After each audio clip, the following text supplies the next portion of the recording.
Good evening, John Augustin here. I'm just doing one now about the debate between the three political leaders uh, in our Dáil stroke Parliament.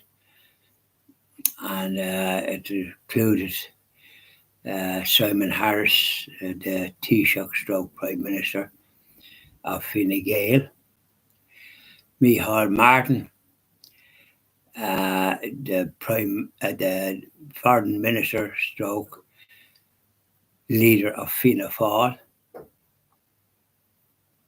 in the Ireland stroke government, and Mary Lou MacDonald, the leader of Sinn Féin, that has 37 TDs, members of Parliament, similar to Fianna Fáil.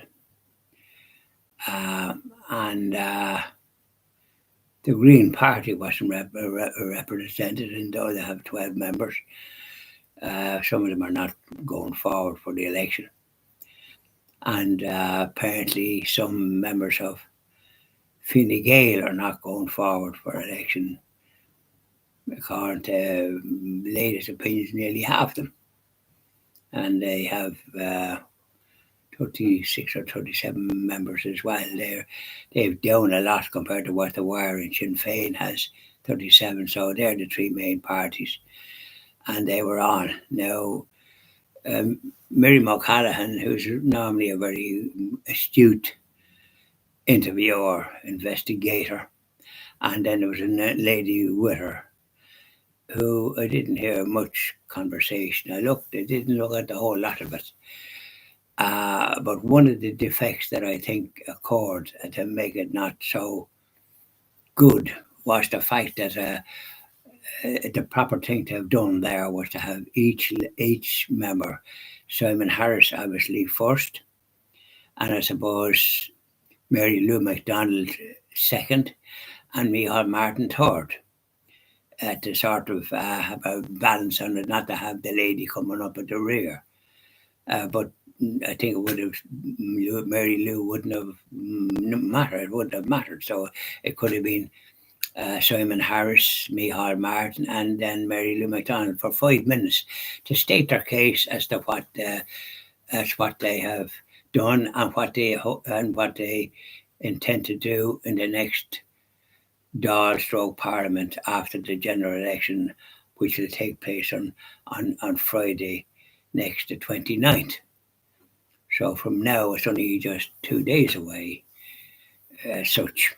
So, but that format wasn't done. So with the result, it was a very lopsided program in my book, and shouldn't have been done the way it was. It didn't do justice to any of them. The overall impression that I come away with was that Simon Harris, the Taoiseach, was not as able to deal with the thing in a proper way. He appeared to be in a very stressful sort of appearance and his way of dealing with things wasn't just as coherent as one would like. And Micheál Martin was probably a bit better, but he didn't really get a grip of what it was that they intended to do and what they have done. What they have done leaves a bit to be desired in my book, especially with where the hospital for the children is in James Street. It's not the healthiest place that you can imagine for a children's hospital to be, no matter how well equipped it is. And nurses, how are they going to find accommodation in Dublin, which is apparently a very difficult place to find accommodation? There used to be nurses' homes, but I don't think there's any of that now. So accommodation is so expensive in Dublin. It's nearly one of the most expensive capitals in the world, as far as I'm concerned. Especially in the EU and all other countries except Britain's not in it, so we don't count them.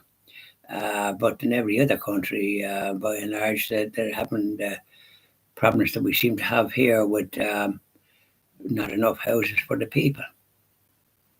And but the program wasn't. I didn't think it was done right, and the sort of investigative attitude of Miriam, which is normally very good at getting to the bottom of things, she didn't seem to do that, to take that action. And the other lady that was with her didn't seem to me to be strong in quizzing them about what it is that we're doing in the government, Simon Harris and Micheál Martin.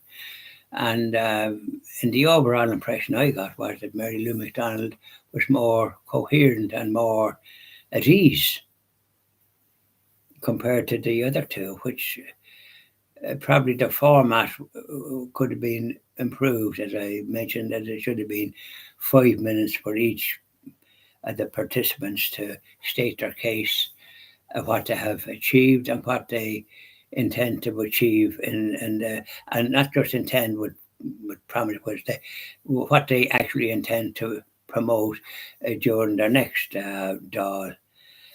Because we are in a fairly prosperous country by and large, but they've let in far too many people, and it's causing social problems for people and all the rest of it. So there's no point in sweeping that under the carpet. And there's other issues with homelessness. There was mention about 4,000 children being homeless, but that's a figure that I can't understand. I presume they have parents. Is the children just without parents or what? Because that's all they focus on, but they must have a mother and a father. But who is responsible for these children being homeless? That doesn't seem to come out, and that'd be a question I'd like to ask. What have they a mother and a father, or have they just one parent, or what? Or were the parents not able to provide accommodation for these children, the same as probably most do? Have they problem in psychiatric problems or something? We'd like to know these things, and because children should not be homeless. We have Tulsa that looks after abandoned children and so on and so forth, and there's issues with them that they're not supposed to be as competent as the secular crowd would have us believe. You've been out about nuns that looked after unmarried mothers and children in the past and criticising them for various issues, when this Tulsa is more guilty of far more. But they're not seemingly criticised. I would like to know what's the situation there, and how are children treated and looked after and given some guidance as regards how to live a good life, a decent life. I think two of them that were in care, foreigners, were found guilty of robbing people of substantial amounts of money and are up for sentencing. There was an article, there was a business about it yesterday evening, I think, and but we didn't hear anything about a sentence being imposed. We heard a lot of talk, but the important fact of being sentenced and then deported were foreigners, a girl and a young man, and in accommodation at our expense, I presume. It's very hard to understand that these can be housed when we have 4 children, Irish children, I presume, or are they all Irish or what? They don't give us the facts, and these are facts that we'd like to know. We don't want to hear this story about 4,000, and they must have parents, or have they only one parent or what? So it was a very unsatisfactory program, and the only one to come out being capable was Mary Lou, as far as I could see. The way the program was done, I think, left a lot to be desired. We wondered if RTE have some kind of an agenda to get a lot of money from the government for the licence fee, and going to be guaranteed money, so they sort of seem to be not as investigative as they should be. And that type of thing, pro-life. I'd like to hear more about that. And there's independent candidates sending out literature and everything bar being pro-life and pro-family and pro-small family businesses and that and all the rest of it. So they leave a bit to be desired. We don't know what they really stand for. Now, this is in Dublin because I'm in with my friend Eamon Parenstown, so I've seen the independents there and I looked at their description of what they stand for, and not a word about pro-life or pro-family or pro-family business or anything of that calibre, which I would stand for myself, and Christian TV Ireland would stand for. So we hope that we'll be able to do that in due course when we get established. Please God. Bye now. So I just thought I'd give an opinion about this debate, and left a lot to be desired, and it could have been done much better. And so as we could be informed, and I wasn't informed about anything as a result of the debate. No, bye now.